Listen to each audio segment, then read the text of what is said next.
Hello, everybody. Welcome back to the Quest for the Bestest. It's the podcast for Backlot Banter, where we review every single Palme d'Or winner. We are back from our little hiatus. We've got our lives sorted out, and we're ready to get back into a great big, meaty block of recording Quest for the Bestest. I maybe should use a different word following meaty for the film that we're talking about today, because that would be The Knack and How to Get It. This is a Richard Lester film, a Dick Lester film, if you might say, from 1924, or 1924, what the heck? It's from 1965. Wow. It is 1 hour and 24 minutes Pretty long. Scandalous for 1924, I will say. Scandalous. 1965, England. How did you get those years mixed up? It wasn't even close. You take 19 and 24 minutes, and you add them together, and you get 1924. The film is an hour and 24 minutes long, of course. That's right, it is. I just am reading a little quick on the IMDb page today. Very quick. This one, I don't think we've probably heard of many of these. Well, we maybe have heard of some of the stars. Rita Tushingham, Ray Books, Michael Crawford, perhaps. This is an interesting film. I'm excited to talk about it because I want to hear what you guys have to think, because I have so many thoughts about this film myself. Yeah. I'm just going to let it sit here and linger for a little bit while I remind you of what we talked about last time, because this one, I'm hinting so much at this film because I think that this one hints so little in its depiction that we need to beat around the bush a little bit first. Hold on. Can I ask a housekeeping question? Sure. Yeah, sure. Is there still a tie in the ranking to litigate? No, there could be. This also crossed my mind, Abram. Now, could any of us remember which two movies it is? Well, because I just realized, oh, damn, I forgot to find a comment. If you can believe it, no comments on Bird the Beast, the Italians. What? In fact, I went back to Winter's Sleep, and there's somebody talking about voting, and I thought, we said we would do this a while ago. Yes. Yeah, I don't even remember what films were. It must have been The Bird, the Beast, the Italians. No, right, because there was one before that. It was one before Winter Sleep. It was Winter Sleep and something else, right? I'm trying to find it in the ranking here. Well, Winter Sleep. Yeah, Winter Sleep is right up near the top. We actually really like Winter Sleep. It wasn't Winter Sleep. It was the one before Winter Sleep. It was Farewell, My Concubine.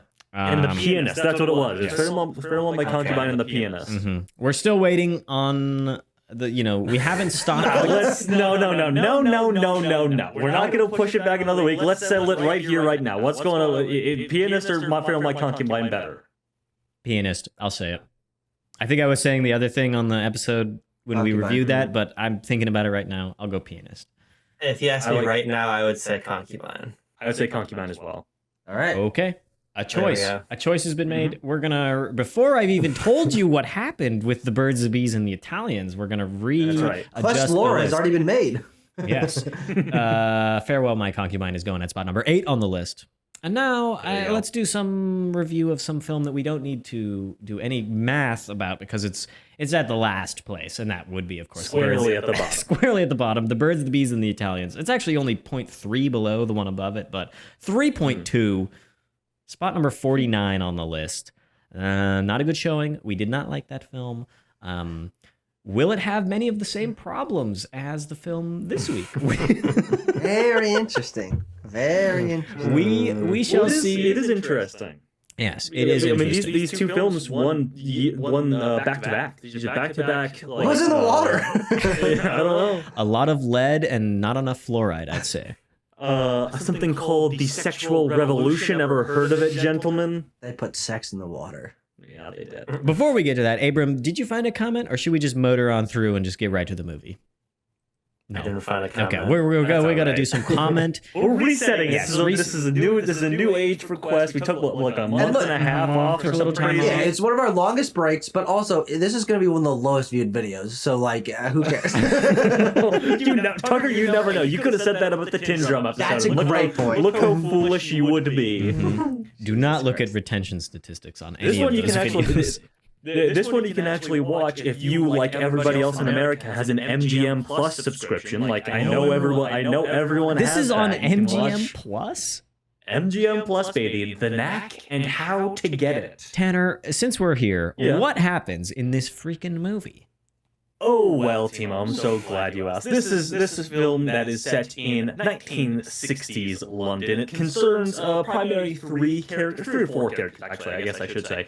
You have two roommates. Colin, who is a bit of a bookish math teacher at a local school, and then you have Tolan, who is a classic mod of 1960s London. He rides around on a motorbike, and boy howdy does he bed a whole lot of women. The number of women he beds is actually an issue for Colin. He is he is incensed and perhaps made jealous by the amount of strange that Tolan is getting, and in some way emasculated. In some ways, quite emasculated. And also, this third guy, Tom, moves into their building at the same time. And also at the same time, a young woman arrives in London. Her name is Nancy. She's having a tough go of it, experiencing the general misogyny and things that are rampant in London at this time. But she falls in with our merry trio, and they go on some adventures. But they also get into some sexual misadventures, I guess you could call them. Crimes. Others would call them crimes. Kind of crimes, but kind of not. This movie's weird. We'll talk about it. And ultimately, there is a. Well, you know what? Let's leave it there and let's talk about it, because it is a complicated film. I would say it's almost funnier if we just hold back as long as possible. Yeah. A little bit. Abram, you get to start. What did you think of this film? Your reactions to the credits rolling. What did you think when the credits hit? I think ultimately what I want to try to come to terms with in this discussion is what the worldview of the film is, and where we are being sort of incisive about misogyny and sexual violence, and where we are being sort of flippant, because I think that those two ideas. The whole runtime. Yeah, that's the one word I need to describe this movie. They run in parallel for 85 minutes, and so I am really befuddled by this one. I think that I'm even doing it right now. The Tenet style editing in this film is very peculiar. I'm really interested. What's interesting in this film is that in terms of the actual sexual politics of it, I think that's what captures your attention as a modern viewer. But in some ways, I'm not more interested in, but very taken by the aesthetics of the film, the editing choices of the film, the scenarios we find ourselves in. I think this is a very novel movie. There's a lot of hijinks. There's a lot of japes. Things that rhyme with that, which we'll get into also as well. Yeah. But I think that spoiler alert. I think that unfortunately the attitude towards sexual violence in the movie is just so odd to me. And what I want to unpick is, to what extent are we, I think, rightly and smartly tackling this sort of misogynistic conquest, and to what extent is it sort of passable as a joke? I think it's very unclear. Tanner, your thoughts? Yeah, I mean, as I said already, I think that it is a complicated movie, because as it progressed, I was like, oh, this movie is making a really fascinating point that seems quite in tune, like with maybe some modern sensibilities, and then right as it ends, you're like, oh, it did a sort of zag that perhaps is not a fault of the film itself, but more a fault of like where I would take this story if I were writing it in 2025 or whatever. But it in fact goes quite a different way, and I've been batting this ending of the film around in my head since I watched it last night, and really trying to make heads or tails of it, like trying to think about it in the era, and then maybe what it, how it translates, how many years are we after? 60 years later now. But for most of the film, actually. Yeah. To the minute. Whoa. Wow, he's out. Incredible stuff. But I think that it is obviously a takedown of like the Lothario, the chauvinist character. I think that is first and foremost what this film has in its mind is taking down Tolan. I thought it would be generally a takedown of all of the male characters in some regard, and I think it has shades of that. And I don't know how far if I'm reading too much into it with that. But I do want to hear what you guys think regarding the relationship between men and women in this film, as it is very interested in, especially coming out in the 1960s, a pivotal time for feminism and like young people and the sexual revolution, etc., etc. Yeah. Tucker, you go, and then I'll round it out. Honest God truth, don't have much more to add. I just want to dig into it. I agree with you guys. This is a conversation piece movie. I don't need to say that I thought it was funny, but also weird and also has sexual politics in it. Like, well, guess what, Tucker? You just said that. You did. Checkmate. And I'm gonna. It was really short, so I'm gonna echo it. I'm gonna be like, this movie operates as a satire until things happen on the screen, and you're like, man, this is icky. This is gross and not satirical. And then it goes back to being a bit of a satire, and it kind of flip flops back and forth. And I find many parts to be funny and equally as many parts to be disturbing, and parts where I'm laughing and then parts where I'm just like what am I watching? Like, what is going on right now? And so it's just like as a film to discuss and talk about, I'm like really excited, but boy, would I not be like, let's go watch this again. Or would I, if it's just, hey, movie night, guys, let's come over and watch the Knack at my place. I don't think so. But pretty fun here to be talking about it and have seen it. I had a good time watching it, but I think I had a lot of problems with it while I was watching it. Sure. So, well, Tucker, where should we go? Where should we go from here? What kind of question do you want to have us answer to begin our little discussion here? I want to talk about this film as a comedy when it comes to the tone the movie presents, because this movie is so fast-paced and so zany in the way that its characters act and also the way that it's edited, as I really want to get into. But it as a comedy that is so far outside our cultural touchstones as modern day Americans that I found it, and again, Tanner, to your point, very similar to the Birds, Bees, and the Italians. That's a movie that is comedically for its time, probably absolutely hilarious. I think that the case is also here. But as this movie opens, I felt like I was peering into another planet. Like, it was so surreal, the way that these characters were acting and the slang that they were using. I was swept off my feet in not necessarily a positive way, because this movie is so specific comedically to its time period and references that I assume are references to politics or current events or like minor off-kilter things of slang that then might be a reference to something that I have never / may never hear about.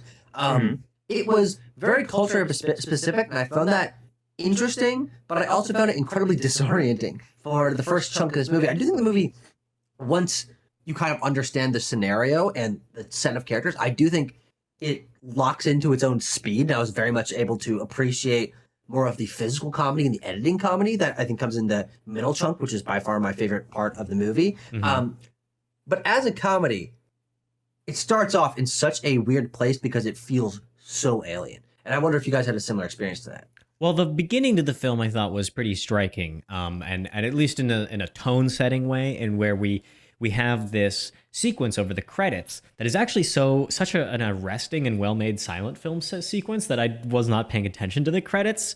Normally, it's pretty easy for me to watch.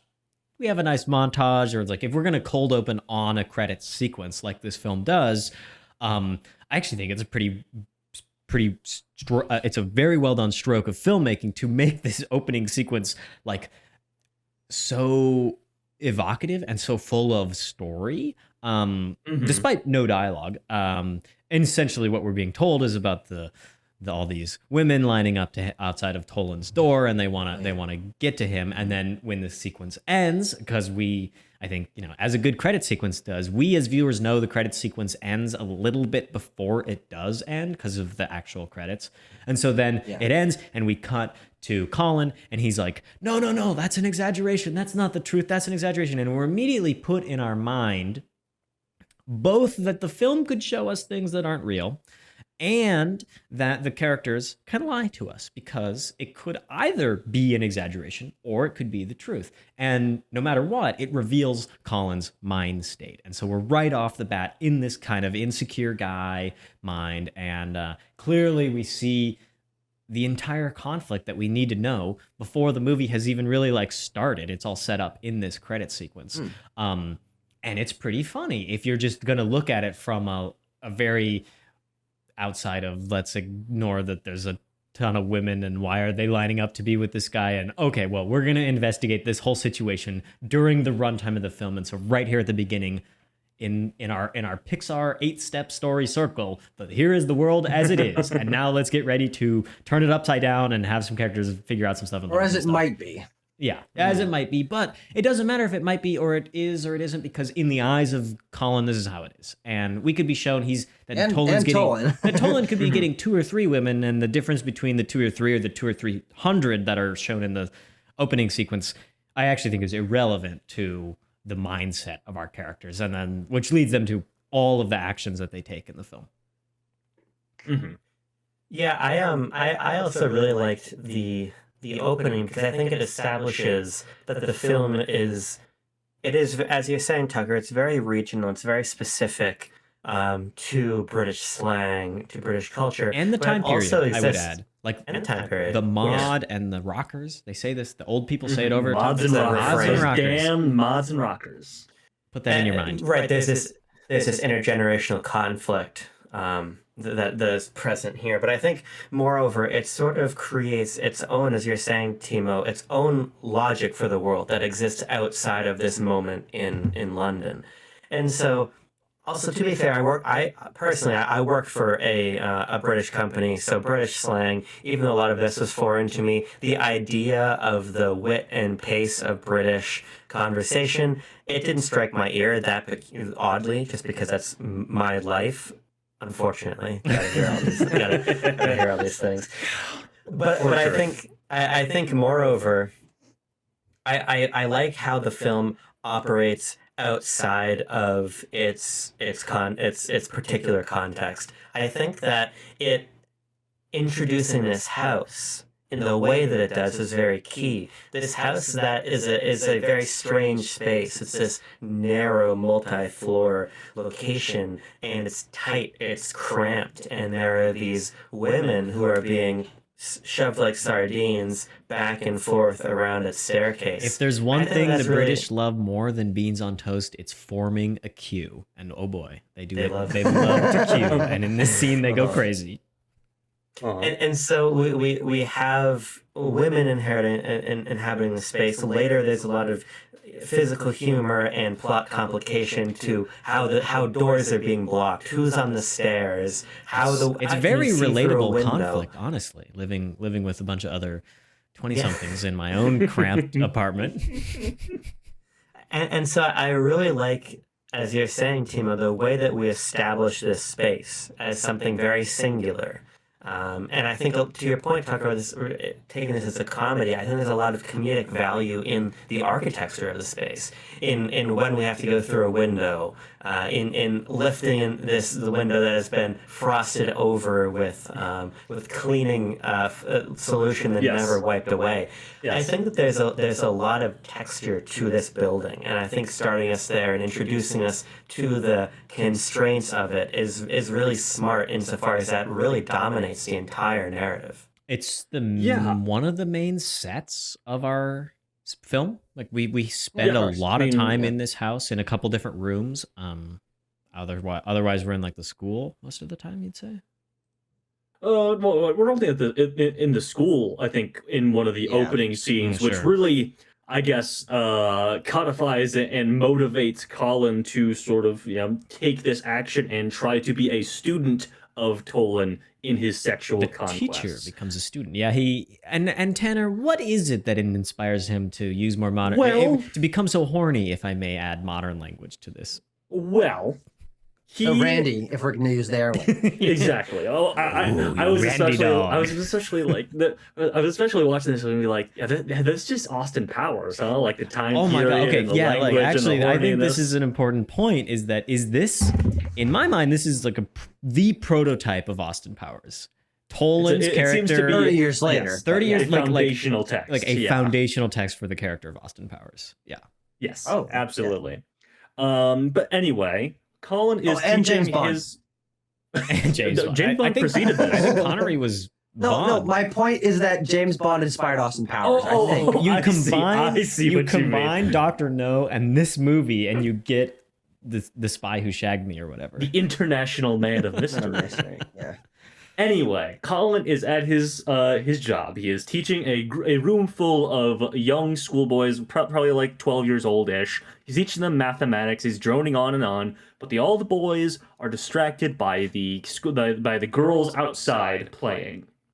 Well, there's actually something important to note about that classroom sequence. What's Is that? that the way in which he's teaching them, and what we can infer from this sequence is that the way that teaching happens in this world is that you say a sentence in a specific tone of voice, and then students repeat it back to you, and that drills it into their mind. And they are super bored by this, and it's so confusing. And I don't know about you guys, but I was thinking to myself, I would never learn anything this way in my life.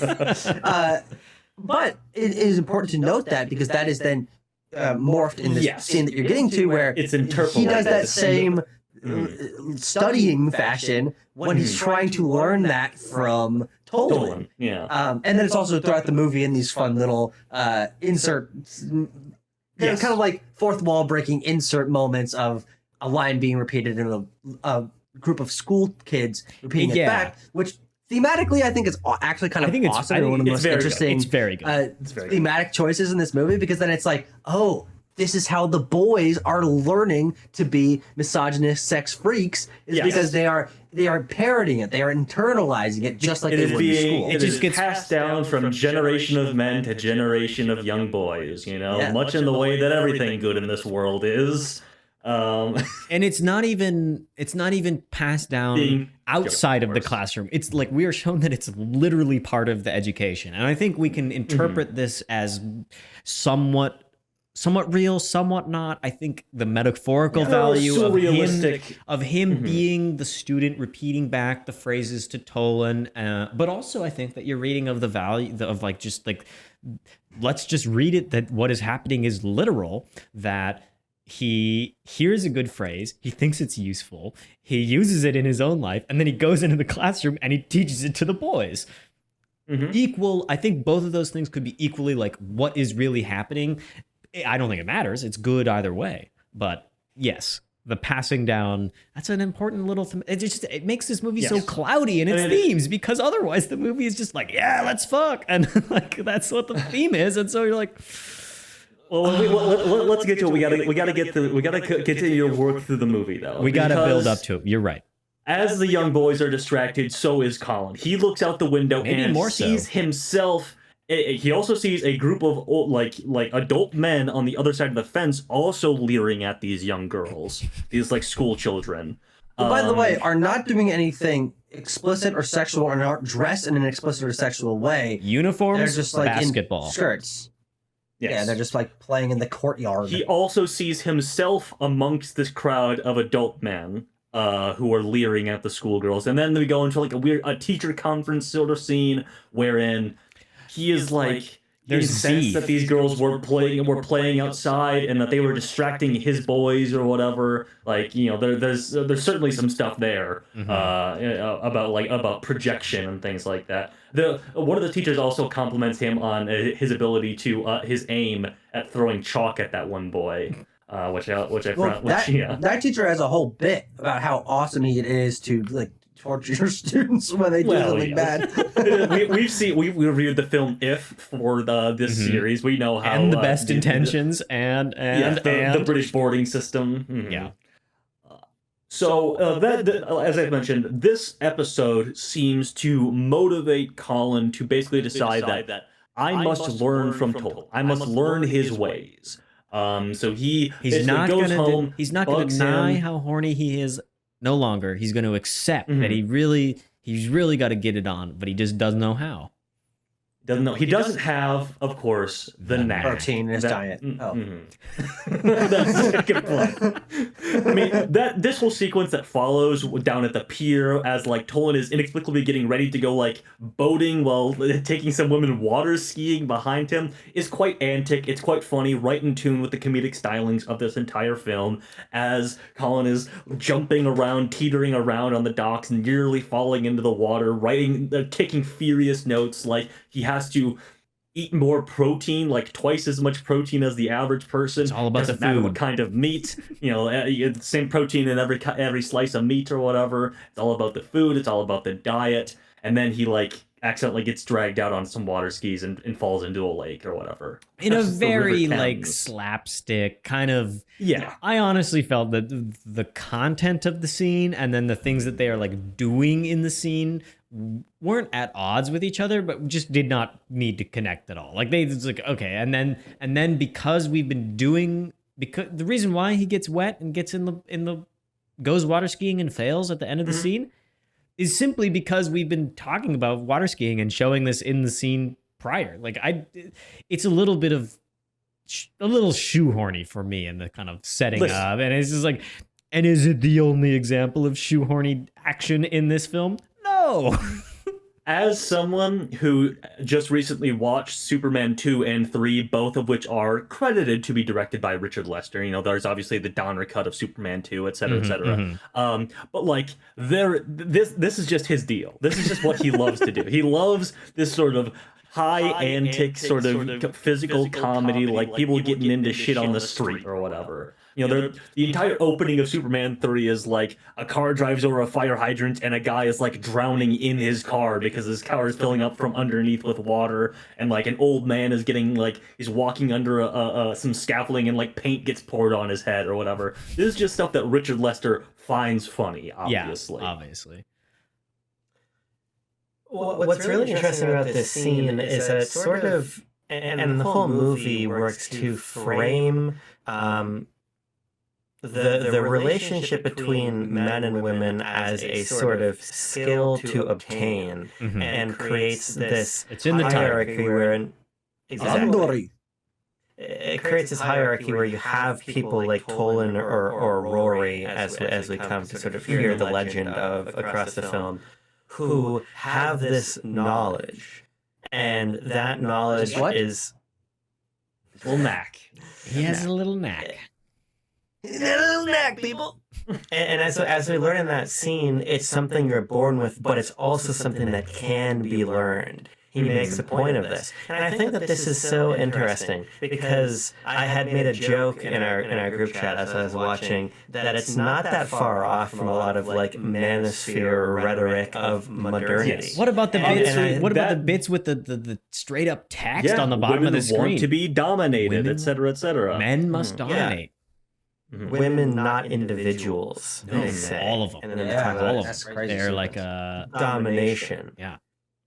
And so I think that's what's interesting to me about this film. There is this timeless, desperate dynamic at play at the center of the narrative between the men who get women and the men who don't. And I think an important part of this film is not just the dynamic between the men and the women, but between the different types of men. And I think in some ways that's even more central to what the film is trying to express. And I think for me, part of the issue with this movie is when we sacrifice the agency, the safety, insert anything of our female characters in service of trying to find some sort of truth about this male on male dynamic. And I'm really interested to explore this power that Tolan is able to hold over a character like Colin, and not only what Colin thinks he needs to achieve, but who he's trying to achieve that for. Is it for himself, or is it because he needs to get one up on Tolan? And who is sexually assaulted in the process? I think this is, to me, the core of where the film works and where it really, really doesn't. I totally agree, Abram. This is where, when these ideas are being introduced, I was like, this is really interesting and plays very well in the modern day. And of course, we'll talk about where it takes those ideas and perhaps where it diverges from where manosphere incel culture might take a story like this today, but though the core ideals are all there, which is why I'm like, this film, obviously parts of it have aged poorly, but like has all of it aged poorly? I can't say that. I want to lay out my key criticism here of the film. It's very simple. It's that women are not people in this movie. They are completely very similar to our criticism of the Birds, the Bees, and the Italians. Yeah, I mean, even our like singular named female character, who has a lot of sexual assault happen to her, is kind of, she's the only one of like all these women who have been shown and implied to be sexually active with the main characters. Those characters, the ones who are unnamed and who show up on screen for a couple seconds each, just like are not people in this film. The film does not give two shits about what they think, who they are, what they want to do, whether they wanted to get into this situation, wanted to get involved with one of these guys or not. It just...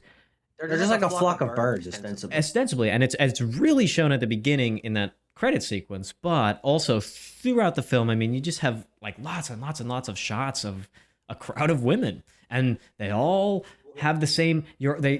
I can tell that they've all been told to have the same thought in their mind. To peel back the curtain and have it be like a bit of directing moment. If you were tasked with getting the shot of the women looking at one of these guys, you would you would treat them as like a big group, and you'd get them all in the same mindset.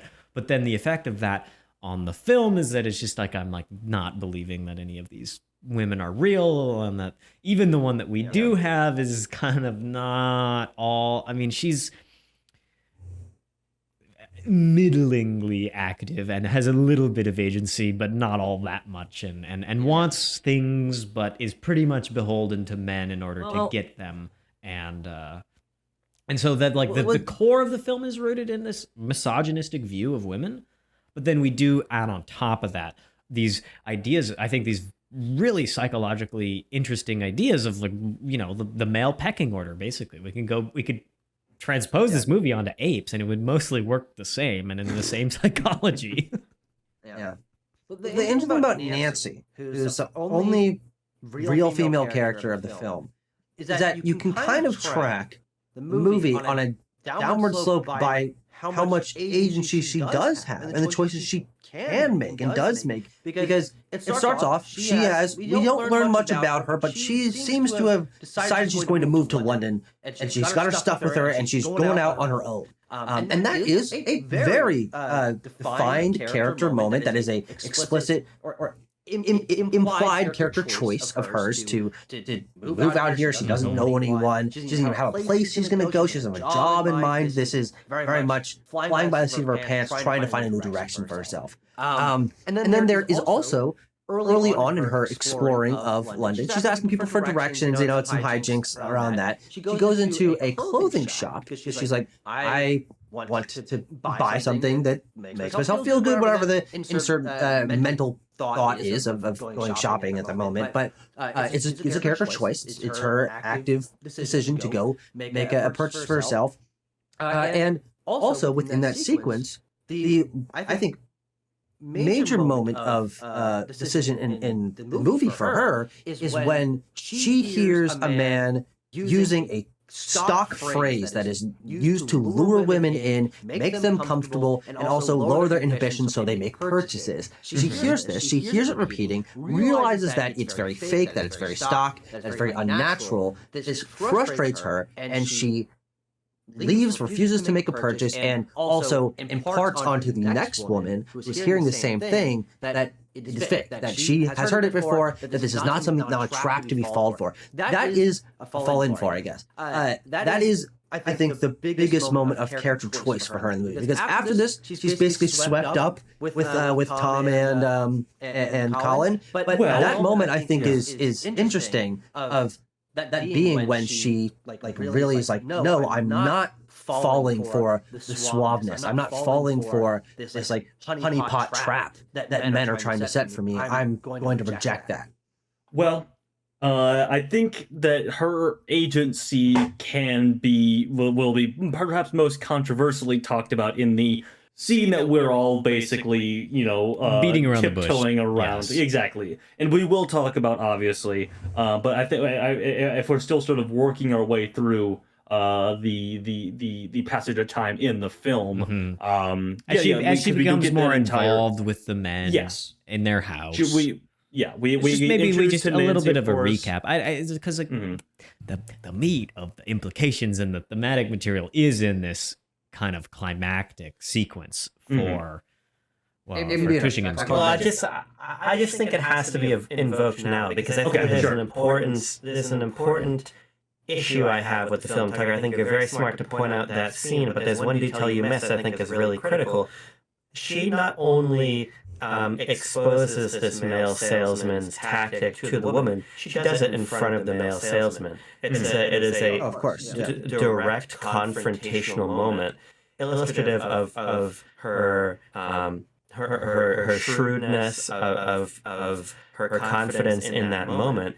And I think that the script really fails her, because when we first see Tolan force himself on her to kiss her, and then when he later rapes her, she illustrates none of the qualities that define her character. She is sort of under the spell of Tolan, and I think that that's something that needs to be investigated again, because it goes back to my point about how the female characters are failed to discuss this inter-male power dynamic. But I think nonetheless the difference in how she is able to carry herself in the parameters of the script at the beginning of the film versus when she is repeatedly assaulted at the end of the film is really terrible. And this is where I come back to being unsure where the film's worldview sits, and at what point the humor, at what point the satire, at what point the thematics, all of these things are in conversation and I think opposition by the end of the film. And I think that it just we've established this as a film that doesn't exist in a very grounded reality, but I still think nonetheless the way that her character evaporates and becomes an object of pure sexual conquest and violence by the end of the narrative is really icky. I mean, there's no other way to put it. And I think it's made worse by some smart scenes that show her in a different way at the beginning of the film. I would add that it is, for me, like, her reaction is that the guys react to all these situations in this kind of, in the filmic world, in like, where this is a world and the world rules are not exactly the same as we have here in real life. But then Nancy's kind of reacting like you would expect a normal person to react in a situation like that. She's for a lot of the movie. For a lot, yeah. But up until I think she hits a wall towards the end of the film when the gaslighting of the main guys gets so intense that her ability to know what's really true is probably pretty shot. But this original scene, I mean, the moment where she wakes up after being assaulted, and then cries rape, as you know, she doesn't know, she was passed out. How would she be able to tell if something did or did not happen to her? And to me, that's really reasonable. That's like, if our positions were reversed, that would be the exact thing to do in that situation, and to start to make a fuss and start to make a problem. But then where the film goes immediately after that is in like the fixing of the problem, because we fix that problem today really differently than how they would fix a woman, accusing with great credibility two men of raping her. So this is let me lay down sort of my take on what the movie is attempting here. Okay. Because we there was a lot of talk up front about how, the manosphere, the incel sort of feelings of the film, but of course those cultural connotations did not exist at the time that this film was written, or the play that it was based on was also written just a couple years before this as well. This moment is, it seems to be the real like modern sticking point and modern point of contention surrounding the film, because as the film is attempting it, Nancy is weaponizing the idea that Tolan raped her as a means to an ends of emasculating him, taking away his sort of power over all of the men in the story, and his knack. Yeah. Essentially. It's like an His assault. It's an mojo, assault baby. on his mojo. Yes. So this to me seems like the real. If you even if you follow that line of thinking, it is, it can be read as a woman using a false accusation to attack a man. I don't think that is exactly what the film is going for, of course, but it can be interpreted as this is what the film is doing. So your mileage may vary on that. But ultimately, the film is a takedown of Tolan's like ultra bravado, machismo kind of. Yeah, it is. It's destroying that, and as it turns out, passing that in some way over to Colin. The degree to which Colin is in on what Nancy is attempting to do here in decrying Tolan as her rapist, as her assaulter, to everybody who will listen, essentially, and decrying it all the way up the street into their home, going over and over to the point where these men think that she has a fantasy about them. They try to convince Tolan and then Colin to go up and actually do this horrible thing to her. And then, I mean, you see it in. I gotta find the actors for Tolan here. Oh, sorry, 1 second. I went to a different page. Ray Brooks. Roy Brooks. You see it in his performance that he is getting more and more flustered, and like the penultimate scene is him going out into this theater where all the women that he has slept with, and also his friend Rory has slept with, are now ignoring him in this very trampling over him, like a Beatles-esque. They have like an appointment at Albert Hall, great gigantic concert hall in London, and it's like are they musicians? Like, we're not shown that they are, but this is the only context that you could accept such a scenario to be built around them. Well, but I don't think the implication is that they're musicians, though. I think it's just they're so good at sex that all these think that they're their fans. Yeah, exactly. They're like, oh my gosh, I love Rory. Let's make a sign because he begged me so well. And so, I think in the world of the film, that's a perfectly acceptable reading. Yeah. So just to like circle back. That is ultimately to me what the film is doing. It is Nancy recognizing that this is a thing that she can do to destroy Tolan. Yeah. The reason I would slightly disagree with that is because I do think the way the film plays into that, once they get back to the house and the conversation starts getting like weirder and weirder, and she's like doing weirder and weirder things. They're turning the gaslight knob up. Yeah, and she's also turning the wackiness knob up and up and up.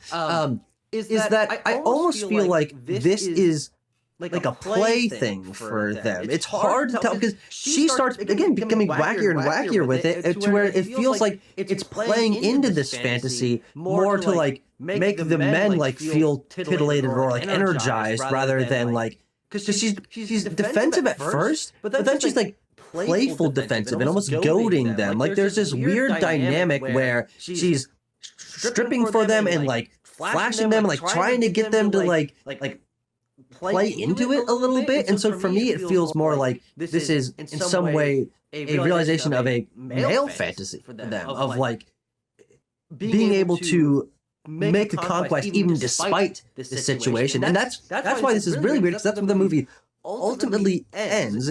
Colin does not rape her, but he's just so suave and so awesome, I guess. He, And then he she acquires like the knack. He he acquires the knack, and immediately she's like big doe-eyed at him. And so then the movie takes this weird tone where it's like, because he he's has saying, this he's line. like, he's like, "I didn't rape you, baby. Believe me." And then she's But like, I would could have. have. "But I could."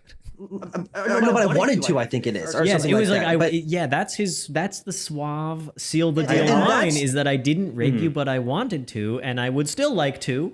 that's why I feel like it plays into the male fantasy a little more than it being a This sequence that is movie emblematic of plays her. into the male fantasy. But in terms of reading this ending sequence as either her making this choice to be defensive in a situation that we would all support her being defensive in, or playing into male fantasy, I do think the way that it ends ultimately, Colin getting the girl after telling her that I would have / wanted to rape you. And then her like immediately reaction like, oh my gosh, I love you. Let's walk down the pier and hold hands and stuff. I'm like, this doesn't feel to me like much of a self-realization of the female character, more of like a really twisted version. I think it's the weird taste that leaves in my mouth. A really twisted version of like the ultimate dark male fantasy, like still succeeding despite the fact that she has tried rape. But that's because the men can't coexist. Like, they can't both have the knack. Like, they would destroy each other, I think, if they both had the knack. And so the way I read it is Colin steals or is gifted, or the knack is transferred to him from Tolan. I don't. That happens in Austin Powers too. Yeah. Well, there's a really interesting scene before, and I'm also, well, first let me ask you guys this. Mhm. Is the film telling us for a fact that nobody, in fact, raped her in the park? Is that what the film is saying? I would say Because I don't know. In my view, it says clear cut. there is certainly a filmic ellipses, but I would say that no. I would say that, like, think no. no. I think I don't know how much I agree with the ellipses. I think it's kind of continuous. I think that the way that the question, that the doubt enters into our mind, is that Nancy herself loses consciousness. She passes out. And so in her mind, and as us as the viewers, we would reasonably understand that there is a bunch of doubt.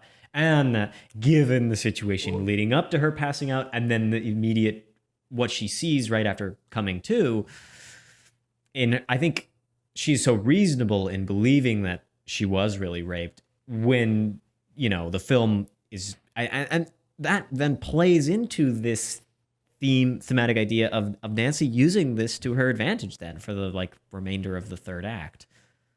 I do feel it's kind of clear that she wasn't, but that itself doesn't really save anything. And that's not to say that that Tolan didn't cross the line many other times in the preceding 10 to 15, 20, 30 minutes or whatever. Well, I mean, he even the last 10 years of his life. Yeah. I mean, even in where it gets unclear to me, and where I think that the ambiguity is important, is that we have this scene, and the continuity of it ends up getting intentionally ruptured by the stylistic choice to have these shots where Nancy's addressing almost direct to camera. The dolly zoom in and out, basically. Yeah, and we're in this thicket around the park, and when we return to her, she's unconscious. She's outside of the thicket, and we see. Do we see her step backwards outside of the thicket? I thought I saw her reposition herself so that her movements were all accounted for. Here, let me look. Because this is, I mean, the technical details of how this scene functions does matter.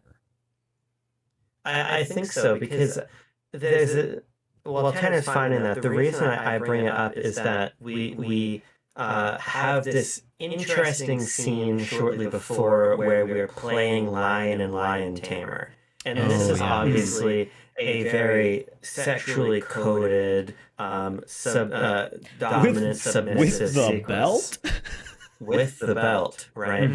And it's through the progression of this man and beast scene that we have the first Man and Beast? this first on-screen assault of Nancy. And we see, and this comes back to my point about her agency in the way her character sort of dissolves in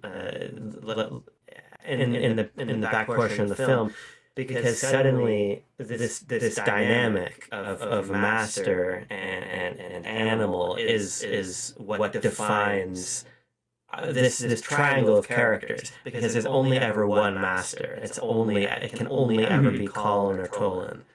It's not big enough for the two of us. And Nancy The is Knack's all, not big enough for the two. This tiny little flat's not big enough for the two of us. and this is, I think, one of the. Sorry, Abraham, continue. Let the man. But I think one of the, again, it comes back to We all interrupted him. where is the satire and where is just the ideology of the film, but this insidious idea that this sort of sexual violence domesticates this character of Nancy, who is then subservient to Tolan and wants to go walk around the park. They want to actually get away from Colin. She's trying to keep Colin behind so the two of them can go on his motorcycle together. And That change happens so quickly. right, and this is I think very it obviously reflects poorly on how the script looks to treat our female characters, in particular Nancy, but I also think it implies something important about the sort of male rules that this film abides by, and this notion that sex is lower in this hierarchy to violence in some ways. These displays of violence break Nancy in and make her this character for either of the men. I'd like to weigh in and say that possibly Lester and, more importantly, the writer of the play, Angelico, might be observing a survival instinct that many women have to adopt when they are in situations like this. That if they go against the grain, if they do not go with the wishes of this creepy guy that is like hitting on them constantly and incessantly and not taking any hints, that the situation may escalate. That is the insidious side of the Knack that the film is observing. It was like, oh, this talent that Tolan has with women, and when you see it on display, he's like, oh no, he's just like looming over women and cornering them And until like extremely insistent and never giving up and letting no room for any outs. There's no room for any of these women to like physically move away or like, verbally move away. They have no escape. Yeah. I mean, I guess the only thing the implication, as Always Sunny in Philadelphia might say. And Tanner, I think that's a really good and important point. I guess ultimately where I come back to again is it's a quality of script, nuance of script point, because I think that what you're describing is a response that you would get from a more well-rounded and realized character. And I guess a lot of my issue with this film. If Julia Roberts was playing this character, I would believe that was the intent of the character. It comes back, I think, to the execution of the material, and I don't know if this is a film that operates with that level of awareness. That's a fair point. I agree, especially because of how the movie ends with her seemingly willingly playing into it and then giving in still. Like Colin says those weird stuff, but Colin is, for the most part of the movie, rather respectful of her, and that seems to be what the movie is positing in some way as like what we do have him from Tom. getting We gotta with women, but like bring him into the fold. we'll Tom's talk just about funny. Tom. Tom is just funny. Yeah, but We'll talk I mean, about, I think he's more important than funny. No, But the stickiness of the ending, certainly, Tucker, is what you're getting at. Is the line where, and I did find it, where it's sort of a truncated line. Like some lines happen in between the discussion of Tolan says that Colin would not even be able to rape Nancy. And then later there's the line where they're looking at each other at the stairwell. Tolan is in the background about to exit the building, and he says, he's about to exit the film. Yes, I didn't, but I'd love to, is what Colin says. Sure. I would love Well, that. that's How that's romantic. even maybe worse than would have or wanted to. I would love to is even more like What the It's like past and continuing thought. Like this was true a while ago. It's still true right now. But here's the issue. I think also is that the film sort of there's an entire sequence where the film sort of plays fast and loose with the word rape. Yes. It becomes almost a punchline in the film with the woman who answers the door and says, "No, thank you, not today." That's actually pretty funny. That was a really funny joke. But because it's like my brain rot modern humor thinks that's funny. Like that's not. Is that funny? Like I don't know. But I laughed. It's a good joke. Of course, it's meant for a joke. Yeah, it is meant for a joke. But it's in the middle of this humor. big long sequence of that's not so much a joke. But the stroke of almost genius that I want to say this film has, and I don't want to credit it all to the film because it is a film, or I'm sorry, a play from Angelico as well that I think has a lot of these same sequences in it. And then Richard Lester basically just put his like, let's go water skiing. We're talking about modern influence, water skiing, his YouTube poop sort of film sensibilities into it. That the word almost loses meaning at a certain point. It's one of those things where that she repeats it and repeats it and repeats it. Like the bad guys too. Well, yes. You would believe it. Topical. And I was like, is that what they're going for? Is that she is using that, she is weaponizing it, and then perhaps it is losing its meaning, and so it's becoming interpolated by these men, especially Colin, who are now like looking at it as a romantic gesture, as if it is just standing in for the word sex. Like if that's what we're doing, I don't know. I think it is a lacking execution, as we've all kind of been saying. Do the men really put a lot of effort into making a big distinction to whether the woman like consents or not? To them, I think it's the same thing. I think it's getting a shag on. It's not too much different in their mind. Because one, if it's consensual or not, which is, holy Moses, that's a...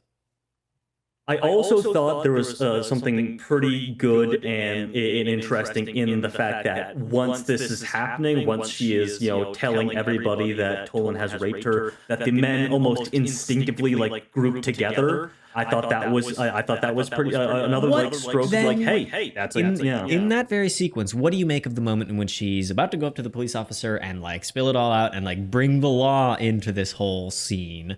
And then she doesn't. She like gets cold feet or is intimidated or scared or whatever, and is like that to me is one of the moments. And then she like pulls very back much and doesn't talk to the cop. What do y'all make of that? But then she also like looks back at the guys and like they kind of like give like a weird knowing look from what I recall. They look scared to me. They look like, oh shit, this is the end. Like this is. But then because it doesn't happen. Because it doesn't happen, they're kind of like, whoa, like oh, she's a good one. I guess is what is in their mind. But like, yeah. So then why does she not go to the cop? Why doesn't she? She's so adamant and confident and. Did we just have to change the character so that we can get to this ending that the film is trying to go to? Because I think it's what we had already kind of discussed. And I want to say also, when I say that she is like using this and weaponizing this against Tolan, I don't mean in like a false accusation, like me #MeToo like movement kind of way. I'm talking about in the very specific world that the film is operating in, that we are sort of hashing and slashing through, like where does this film ultimately land? I think Tucker used the word like she's goading them, like she's messing with them at a certain point, using this word, using the accusation that is destroying Tolan's sort of Lothario persona. I think that is it. I think that she looks back at them as if she is knowing what she is doing with that. Yeah, I agree. Well, there's also a line from Tolan as they're standing over Nancy, and they're not sure if she's even alive, where he talks about how this happened to his friend, and I think that there is this component in the way that they speak about rape and in the way that that our character dynamic responds to that. It's almost as though that this implicit and regular and I mean, and I don't mean regular as in it should be regular, but in the context of the world, it's a regular occurrence that underpins the way that these people interact in this world, and that there is this like illustration of this unspoken power dynamic, and now we have Nancy in on that as well. I think that there's a component of this. I think there's a component of an interesting component, an interesting part of that the joke at the door is that if you take that with a even a half serious tone, that means that other people have come knocking on that door to say the same thing to the woman. And what does that imply if we're exposing something that is just a part of these people's world? Yeah. I think that we're trying to But make then- this point, and it. I Well, agree I with take you us back in the to point that you're yeah. making, but I'm going to add a complication. Our YouTube poop style editing, what does it actually bring into the film is that we're cutting to Yeah. every time it's older Londoners, it's older English people who are Yes. commenting on the A crazed and Greek salacious chorus action. of old Brits. And so I think that not the class, but the generational conflict of the film is trying to uncover a new truth about the modern world. And maybe the truth that the film uncovers about the modern world is this terrible, ugly truth.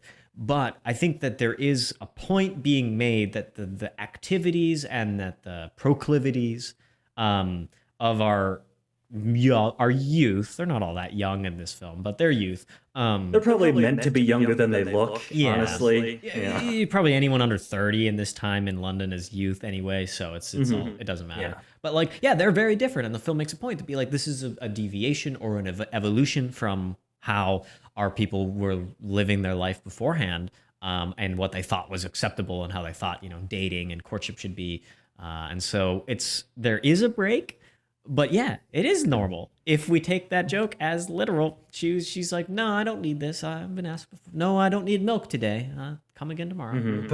But my complication on your complication is that if we go back to the classroom scene, we see intergenerational lust. We do. That transcends any kind of Intergenerational social- lust for young girls.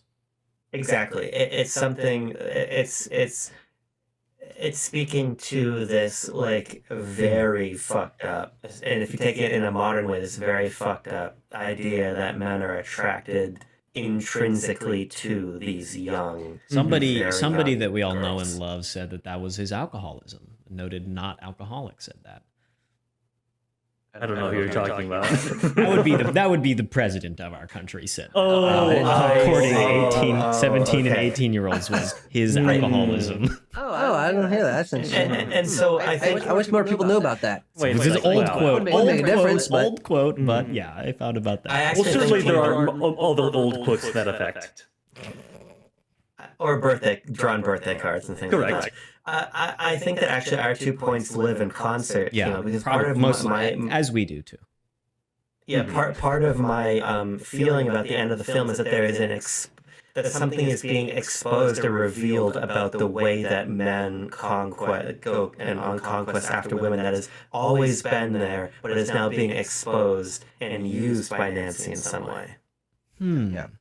Even if people don't want to admit that that is there. I think that that's part of what the film is attacking. I think that I also because what rings my bell so much about this ending is that there's also like some weird cynical stuff. No, but is it cynical or is it just like Richard Lester being a little stinker about reusing dialogue? He reuses dialogue in that final scene, well, not the final scene when they're on the boardwalk, but in the conversation in the kitchen or whatever between Colin and Nancy when he's like smoking, classic like after sex sort of moniker, connotation there. He reuses the same lines that I've said this name so many times that now I can't. Tolan? Is it Tolan? Tolan. Thank you. No first name. Colin and Tolan. That Tolan says to Nancy when he is like looming over her and trying to like kiss her and stuff like that. He says, look at me, you make me laugh. Like all of these lines that had a very creepy connotation when Tolan was saying them. reused here. So I'm like, this knack that has been passed now to Colin, that Tolan is like completely out of loss. He's being trampled over on his groupies. women. Yes. Like it's now passed on to Colin. So is this like some sort of insidious sort of implication that he also has these pervasive tendencies, or is it just Lester being a little stinker and being like, use the same dialogue? Because it ends on this, the shot of them like, walking down the boardwalk. It's blunting. It's payoff. It's planted, exactly. I mean, I don't have a good answer to that conundrum. I think that's a good one. Let me place the T-ball on the T, and someone can go and take a whack at this one. Okay, here we go. I was great at T-ball. Yeah. Here we go. I was bad. Let me. At the end of the film, has Colin won over Tolan and become the hero of the narrative, or is he also Absolutely, being yes. indicted? No, It's I think a real question. Is it a cynical read that like Colin now is problematic, or is it a meek shall inherit? It's a win for the little guy kind of thing. I think it's the latter, and I think that's a mark against the film. I think it's a bad thing that that's how the film comes down at the end. But the specific ways in which like Colin's meekness and his kind of awkwardness and his maybe were shown that he's like somewhat less of a womanizer, and so to make the case that Colin is the lesser evil and that the lesser evil wins out against the greater evil in this conflict, and that the conflict in the film, as we've established, is not between any man or any woman, but is between Tolan and Colin. And so Colin beats him, but he doesn't beat Tolan by doing it his way. He learns what he needs to learn, but ultimately like the actual methods, and I think like the, his awkwardness, the screw ups that Colin, quote unquote screw ups makes, leading up to Nancy being with him, indicate that Colin, through a little bit of help, a little bit of educating, and then forging his own path, ultimately got what he wanted. And he totally succeeds in getting what he wants. If we want to just be like, Colin's the main character, if he succeeds, it's a happy ending. If he fails, it's an unhappy ending. Then he succeeds quite handily. And I don't actually think that creates a very good like message at the end, because his methods, as we've talked about for a while here, aren't all that different at all, and are so in cahoots with Tolan's. But like the kind of, I think there's a couple scenes and a couple moments where the film is trying to shove us in this direction of like, Colin is not so much of a womanizer as Tolan is. But then if we look at it with our modern glasses, it's like, what's the difference? Like a little bit or a lot of it, like, come on. Mm-hmm. The other extra detail that to me very clearly indicates this is presented as a happy ending. Colin has won and Tolan has lost. Is that Tolan is included with the gossiping old people in the final shot of the film. And I think that is actually a really cool touch. It ties in all of the elements from earlier that I thought were kind of fun, of the gossiping old people. Another great touch about the editing of the movie and the sound design is that the words that are spoken never match the lips that are moving. So it's this very like, are you catching a whisper? Are you catching part of a conversation? It's just kind of like happening on the edges as you walk down the street. As you're walking the street, yeah. They apparently we're like, would literally just walk down the street filming, or even like hide cameras on the street to capture this footage. And so like even like some of the annoyed looks that the people are giving are literally people looking at these young 60s British new wave filmmakers being like, what are these fucking kids pointing the camera in my face for? But of course those people and what they're saying for the most movie is an indictment on Colin Tolan from their perspective of what is this kid doing? Oh my gosh, back in my day, this never would have happened. And then by the end, Tolan has become the very thing that you see. Yeah, he's like, they're going to live together. They're not even married. Yeah. Well, and he's so like, for me, it's very clearly presented as a happy ending. Yeah. And the like the things that Tolan is saying, you just reminded me of what he's actually saying is like such negative, like it. Obviously inflammatory statements. He's saying things that he will get a rise out of these older people because of the older sensibilities. You could never live with a woman that you're not married to. Well, maybe in the 60s you actually can. Like maybe that's fine. It's the swinging 60s, baby. It's a swinging 60s. Yeah, but yeah, because I'm going to then the use this interesting as part- an argument to make my previous enemy look bad. Sure. Yeah. Yes. I would say it's probably a good point after an hour of talking about the end of the movie to talk about the comedy and the editing and the characters. Let's go lightning round here on other points. Because here's the interesting thing: is this thematics is probably what I will take away most from this film. Why it's so interesting to talk about. Why it's so interesting and emblematic of the culture and the themes of its time, and probably why the film resonated so strongly with a more artistically minded audience at the Cannes Film Festival. But the majority of this movie is dealing with that in part, but mostly through background and thematics that are hidden behind Scooby-Doo ass hijinks. Yes, there's a literal Scooby-Doo door gag going on there. The reason why I ultimately like this movie, I do think the themes are really interesting to talk about. I don't exactly know if the movie falls in a way that I think is progressive or positive. Yeah. But I know I know where this enjoyable movie falls experience for me on that spectrum. But the reason why this was a positive experience is because it is edited, as we have mentioned many times throughout this, like a YouTube poop. And for those of you who don't know, it is splicing together, editing, rewinding, cutting together dialogue from different places to make comedy out of things that aren't inherently funny, but by remixing and editing them, you create such a bizarre reaction that you are forced to laugh. And I've never really seen that in a feature film. It is something that I experienced plenty of in my YouTube watching days, which I've never stopped, but it was especially prevalent when I was in middle school and high school.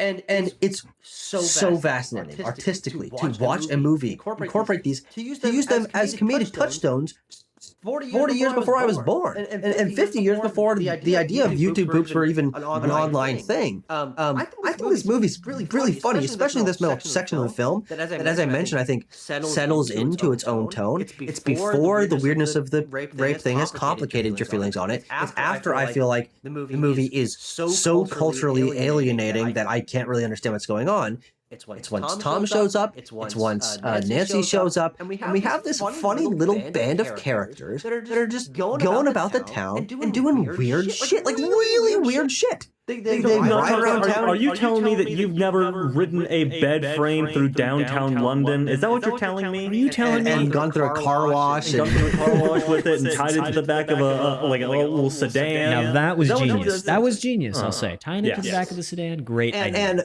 parking it in a parking spot, and then the cop shows up and's like, "These kids are crazy." Oh, they paid for the meter. Oh, that's. I've been watching quite a few. Because I can't do nothing about that. In modern day England, that wouldn't fly. They'd be all over your ass. I've been watching. You need a fucking ticket. I've been watching a long series of TikToks about a young woman fighting against the Manchester City Council. Yes. She's like made herself an op to the city council, just doing everything she can to piss them off. It's poorly great. demarcated parking spaces that are predatory for people to rack up those fees. Yes, and points on your license. Oh, you got your driver's license, got under 5 points on it. Anyway. Yeah, it's funny. Like there are plenty funny. of like physical gags and all this stuff. Like the moment I don't know when like the first moment of like the replaying really hit. The first one I wrote down is when he says Colin says. I don't have it. Yes, it's that one. It's exactly. It's like the reaction take it is anymore. bigger each time. Yeah. What's sped up? It's sped up. And what is it? Oh, there's also just like great, just like scripted written jokes that are like when Tom says to. When Tom is like, you seem. It seems like he's like surprised that Cullen can get a woman in and out.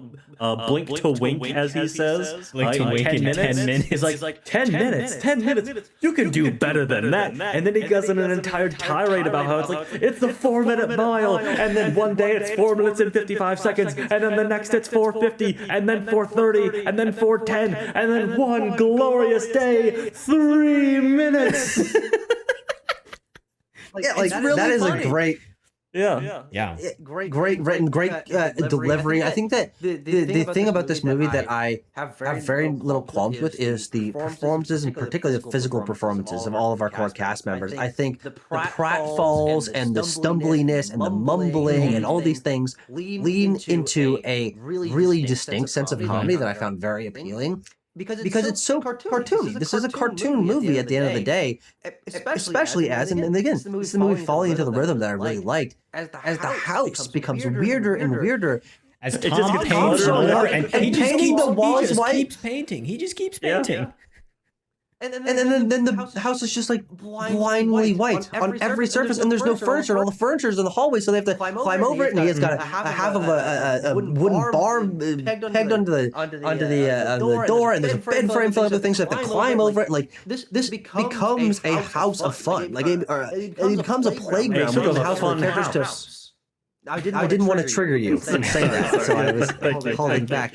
I would also add that the music. That's the best part of the movie in my mind. The music adds a bunch. The thing becomes a playground. Yeah, I think, and just the physical comedy of that bed. This is big, giant, long sequence where they're bringing the bed in the house, and we're with it for so long as they're doing stupid Scooby-Doo shit with it, and then we get into the house, and it just doesn't really fit. And who among us hasn't been there? Let's be real. Who's then got the bed halfway up the stairs, and you're like, this isn't gonna go anymore. Pivot, hang on, pivot. Yeah. But I mean, there's even culturally specific jokes with the bed frame. One that I laughed at that I was like, wait, I don't understand that joke at all. Is one that was like, is that a bed frame? It's like, no, it's an Edwardian trampoline. I was like, I laughed. I was like, what the fuck does that mean? Hang on. I think that one's just irreverent. I like that he was. That Colin was not so sure on the bed frame because it was too quiet. He actually needed it to be loud enough, because that's just telling you who he's really about. What his goal is. He needs to prove that he is having sex to Talon. That's the main not thing. to himself, to Tolan. Yeah. Quick note: the music. I really liked it. I could clearly see how all these like. Mod ripoff films. Any film that's trying to pull Mod UK is just gonna lift the soundtrack from this one. Super emblematic. The great John Barry composer here, did plenty of the like Connery and Moore Bond films, and also a couple that we've covered on the previous iteration of Quest, like Dances with Wolves, Midnight Cowboy, Out of Africa. He's done plenty of stuff. I got one more question for you boys here. Shoot. And that's, again, regarding the style of the film, because I agree with you. I think that, my favorite bit is the car wash. I think that it's so great, the way that the logic expands from we're going to tie to the car to go faster, but then we're just pulling wherever the car goes. I think that's a really great bit. And I think that it sort of fits this freewheeling nature of how our characters are supposed to be going about their life. But I guess what I don't really see the interlocking of so well as all the editing choices. And I'm curious what you make of a lot of these things when, and not just moments like us speeding through Colin repeatedly running down the stairs, but I'm talking about things like somebody spilling a glass of water and then the footage being reversed so the water ends up back in the cup. Yeah. When they cracked an egg, and then it goes back to the egg. Why? Yeah, and I watch it, I'm like, well, what the fuck just happened? And I think as a viewer, that takes me out of the experience. Well, can you imagine being in the 1960s? Yeah, How confusing that would be if you hadn't watched 100,000 YouTube poops when you were a child? And I guess my thing is like it's an interesting and modern feeling approach to comedy that sort of exists unmoored from reason. But in the context of this film, I don't really understand why anything's edited the way that it is. And to me, this is like it feels sort of gimmicky. Not that it isn't fun to watch, but I'm like, why did any of these stylistic moves get made? I'm going to reiterate the point I said towards the very beginning. I think Richard Lester just finds it funny. I think it's just funny to him. That's fair enough. I mean, like a number of those like reverse moments were kind of funny to me, and then another equal as many were just baffling. I'm like, oh, okay, and then we're on to the next thing, and they're all so quick that I'm, at least it held my attention. It's not a boring movie in any regards. No. Yeah. That's the element cinematically that I think most ties into this being a British new wave film rejection style, where it's like this is not how movies are usually made, and we are proving to people that you can do things differently and reject what came before, and make it weird and make it odd, and the old people won't like it because it's not like what came before. It feels very much counterculture in that way, and it's very interesting that because even similar to like French new wave films, where like they're edited in ways that we will now look back at as really formically and cinematically forward-looking. People at the time just thought it was weird. Like it's like the mainstream audience is like, what the fuck is this? You are, Tucker. You've wonderfully illustrated for us how this formic and editing style has become very popular nowadays, and is not it's not weird enough for us to I like a little bit of reversed action in the films. Like, oh yeah, okay, cool. Like I'm used to seeing that. So what about the moment that is very in our parlance, YouTube poop, where I think it's when she's going over to the cop, and she's gonna maybe tell the cop about the rape, and then they like scurry away, and then it reverses that, and they scurry back, and I'm like, what did I just see? That's in a feature film that won awards. What the fuck is happening? It's so interesting. That's some Michael Rosen YouTube poop shit. It's British New Wave. It's Richard Lester, of course. There's another point I was going to spin into about this. Oh yeah, I was gonna try and sort of like button up the conversation by just saying, yeah, let's go. We're real near in the runtime of the movie on this here episode. Sure. We're gonna go to Quest jail, unlike the characters of this movie should go to jail, but I think that we've gone back and forth, and we have, as I said at the very beginning, this is a complicated movie that like I've been batting back and forth in my head for like the past 24 hours, basically. I think ultimately a lot of the complex feelings that we and I think a lot of other people probably have about this movie and what it's saying, and then what it does, and then how does that mean it's dated, but it also has some like really interesting, more progressive sort of ideas, or are we just projecting that onto this film? I think all of that can kind of be boiled down to like maybe wacko like Beatles concert movie, antique movie comedy director Richard Lester maybe wasn't the best guy to direct a feminist, sexual revolution script, social issue from a female playwright who based this on like actual experiences that she had while living in an apartment with her future husband or whatever, and was lauded as a like very socially progressive and political feminist work in the early 60s in Britain. Maybe these two things were a little creatively creatively ionized against one another. At least, Here's what I'll say. This movie, problematic. 100%. Sexist, misogynist core. Lots of issues with it. Boy, am I laughing my ass while I watch it.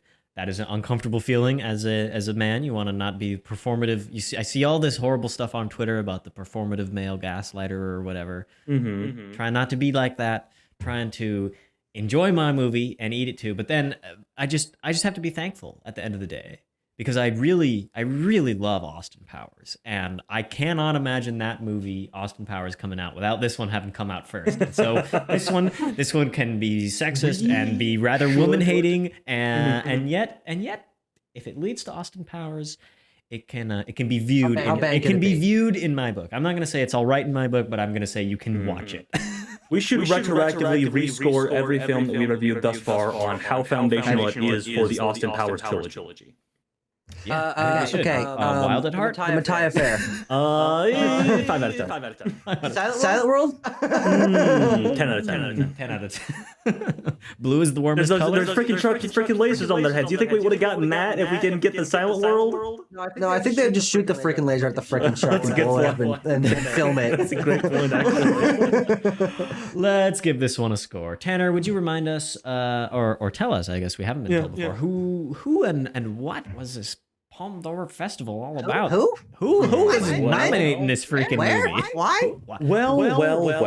In 1965, Hang on, I gotta pull something up. Ooh, One where second. went well? In 1965, this was the only film to win the Palme d'Or that year. The jury president was actually Olivia de Havilland, who we have seen before. Gone with the Wind, friend of the show. Thank you. Yeah, exactly right. Was she also in Rebecca or not? Rebecca. She's making Yes. Oh, Malika Steel Trap. Yeah. And Rex Harrison was the only other notable person I had on the jury this year. Another friend of the show. Amongst the other 25 films in competition this year, there weren't a whole lot of notable ones that I knew. I've mostly picked out some recognizable names. The Collector from William Wyler was in competition. The Hill from Sidney Lumet was in competition. And then the only film whose name I did recognize, Kwai-Dan from Masaki Kobayashi was in competition this year. Okay. But as we already established, there was sex in the water, so they gave it the first time. This is the first time they gave it to a sort of sex romp comedy satire, and the next year would be The Birds, the Bees, the Italians. What was Tom Jones? Tom Jones was also read. That was like 67, I want to say, from memory. Dang. I thought that's a little bit later. I thought that was Got a little Tom Jones vibes from this. Guys only seen Tom Jones. Yeah. Wait, hold on. Hang on. 63. 63. Oh, it's earlier. 1 year prior. Sex really That was in movie the had color, and this one didn't. Huh? Where'd the color go? Where'd the color go? And the Pretty garishly strange. Is that the accident? garishly white walls work way better in black and white. That's a great point. Oh shoot! I gotta put in a score. I gotta you decide what I gotta think of this rock. movie right now, huh? TFN. I got Okay, a we've only been talking about it for like an hour now. Random number generator. You ready? Okay, there we go. 3, 2, ChatGPT, what do I think? Grok, what am I thinking right now? Oh, we almost were in agreement Wow, on the look score. at this. The number, the average, is going to be a 5.8. We are going to have a little bit of a tie. This is an interesting tie. I should have bumped up my score. I should have done it. Starting at the bottom, Abram gave it a 5.4. Tanner and I gave it 5.5s, and then Tucker gave it a 6.7. So 5.8 has us vying against Look at this. Triangle of Sadness, Ruben Östlund's class satire, class pastiche. Where do we think the Knack versus... Decidedly less problematic, but decidedly more annoying. So where do you fall on that one? I put Knack over Triangle of Sadness. Yeah, I think so. Triangle. I think so too. Tie. I'll go Knack over Triangle. Okay, all right. So, because Do you believe that though? do I believe You just that? didn't believe the Oh, tie. I believe that. Tie. I believe it 100%. Stand by. Higher score to Knack from Timo. Yeah, I did give Knack a higher score. I was kind of thinking that was like my main comparison for this film down here in the lower section was MASH. I was like, because MASH had all the similar like really weird sexual That's a good jokes point. and sexual humor with other parts that were more, interesting to watch, and so this one just eked out because it was funnier, and I think had a little bit more to doesn't discuss. Succeed. Mashes doesn't succeed as well because the Knack is It's like it's about this. MASH is not about the sex. No, MASH is about Vietnam. That's on the periphery of MASH, and you're like, so what is the Knack? What is Knack saying about this though? What does Knack have to say about it all? And who and how can I go to the store and buy Knack? How do I get it? How much is Knack running? PlayStation Store. Okay. PlayStation Store. If Knack's so good, why is it make Knack too? 39 is where the Knack and how to get it goes. Let's just rumble right forward and spin a little wheel. I thought that Mark Cerny was British. But I think he's with British teeth and hair. Okay, here we go. We're rolling the reel. Wheel, what's your deal? Give us a movie that makes us squeal. Is it digital? Is it on real? Wheel, what's your deal? Wait until it stops spinning deal. I forgot to hit shuffle on the thing before we go. Oh, that's all right. What do we got? Oh my God, there's music now. 4. Number 4. Number 4. You should write a book about I Am Number 4. Holy Christ, gentlemen. We have found it. We have done it. The least relevant film on the entire list. This is the film that has the lowest number of watches on Letterboxd out of all the Palme d'Or winners. Including the most recent one that just won like a couple months ago. That is not fully out yet. This is the film from 1946. Number 4. It is a film. Where does this hail from? Czechoslovakia. It is in the language of Czech. It stars such fan favorites as Jaroslav Zrotal, L.H. Struna, and Gustav Nezval. This is Men Without Wings. Men Without Wings. They should get some. I'm not gonna. We're not gonna do. If you Czech can is believe it, real gentlemen, hard. if you can believe it, this is about a local resistance against Nazi occupation. Oh my God! Well, here we go. There must be a finite number of Nazi occupation World War II films. I think we will just keep finding them. We'll keep finding them at the back of the list. And then when we get to the end of all the Palme d'Or winners, they will keep making more. Hey, so we'll have to hunt down and find where to watch this one. Maybe we'll be able to find it. That's the fun of the quest, you know? Oh, and it's That is about interesting. killing Heydrich. Oh, they really hated that guy. Heydrich was a rather infamous Nazi that a lot of people wanted dead. Is this on MGM Plus? It might be. I think it's might be on, it's on Rare Film, I see. Yeah. It's Okay. Here we go. Timo, end the show. Thanks for talking about this film. I enjoyed it. The discussion, I think I was looking forward to a little more than watching the film. But, Certainly. Oh, it feels so good to be back in the hot seat, back in Quest, back watching movies, talking to you guys. I'm excited for a couple months in store. We're going to knock out some 20-odd movies or so before the year is up, I think. And, we're going to have fun. So you know what I say. Keep it tuned right here on Backlot Banter. Let us know in the comments about my background. I need things to put in the background, so give me ideas. And then also your thoughts on this movie, if you have seen it. And, stay cool. Keep warm. Peace. Tucker has left the building. Yeah, he gotta go. He's gotta go. That dog probably is like fucking taking a bandsaw Taking to the front door right now. The stream of piss cut the lock, clean it too. Oh no.